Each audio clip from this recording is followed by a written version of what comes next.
Halo Balakala, jaga budaya. Jumpa lagi dengan aku Ganesandra, arkeolog indie di Kitabkala.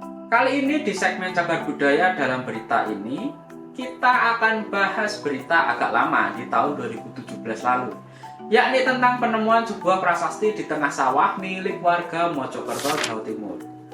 Prasasti itu hingga sekarang masih ada di tengah sawah dan para peneliti belum bisa membaca tulisannya.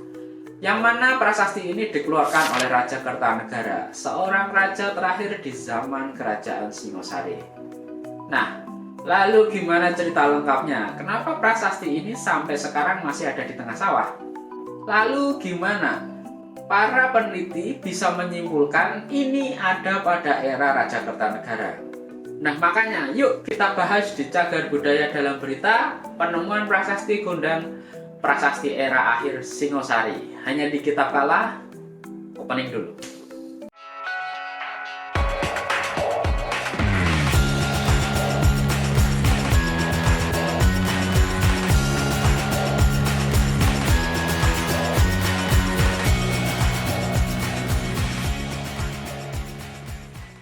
Seperti yang aku bilang tadi, di tahun 2017 silam, seorang petani di Kecamatan Gondang, Kabupaten Mojokerto, Jawa Timur, menemukan sebuah batu bertuliskan aksara Jawa kuno di sawahnya. Prasasti itu dipahatkan pada sebuah batuan andesit yang tidak begitu besar. Tentu saja dengan membandingkan dengan prasasti lain. Mengingat prasasti ini berasal pada tahun 1197 Saka atau tahun 1275 Masehi. Penemuan ini tentu saja pada tahun itu langsung dilaporkan pada pihak BPCB atau Balai Pelestarian Cagar Budaya Jawa Timur, yang mana sekarang sudah berubah menjadi Balai Pelestarian Kebudayaan Wilayah 11. Atas laporan itulah tim dari BPCB Jawa Timur langsung meneliti dan mengidentifikasi. Tapi yang belum aku ketahui adalah alasan kenapa prasasti ini tidak diamankan ke museum atau kantor BPCB. Justru mereka mengangkat si pemilik sawah menjadi juru pelihara prasasti itu di tempat pertamanya ditemukan. Nah, kenapa aku sampai ada pertanyaan alasan tadi? Karena ternyata prasasti Gondang tadi dalam kondisi yang berbahaya. Misal seperti tidak adanya cungkup atau atap untuk prasasti ini, lalu tidak adanya pagar sehingga rawan akan pencurian, dan ditambah lagi kondisi prasasti yang mulai aus atau terkikis entah karena cuaca atau genangan air karena dia ada di tengah sawah.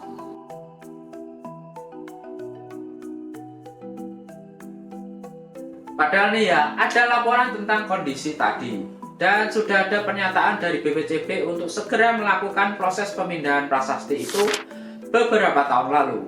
Tapi sampai tahun ini prasasti Gondang masih ada di tempat aslinya dan tanpa langkah-langkah pelestarian yang tepat.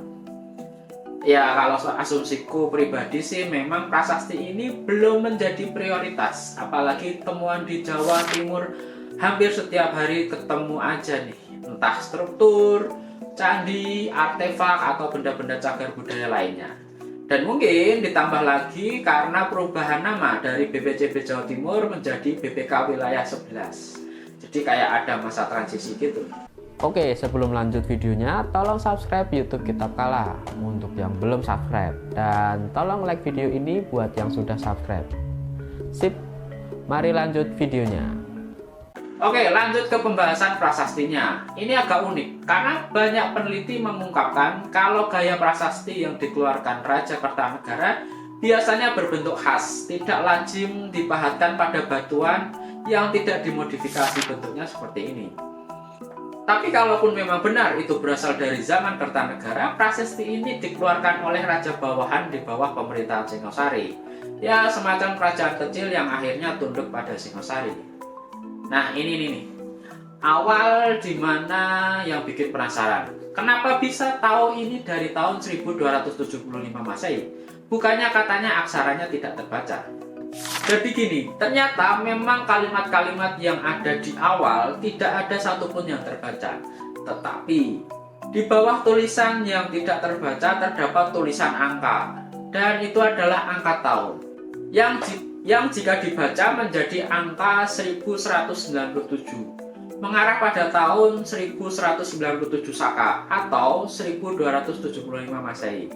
Jadi terjawab sudah ya. Kenapa ini jadi heboh? Ya karena prasastinya unik dan dibuat pada tahun di mana raja paling sukses di Singosari akhir bertahta. Oke, itu saja Balakala yang bisa Kitab Kala ceritakan tentang penemuan prasasti Gondang ini. Semoga bisa memberi banyak pengetahuan tentang warisan leluhur kita. Aku Ganes Sandra, arkeolog ini, undur diri. Jangan lupa subscribe dan like. Sampai jumpa lagi. Bye.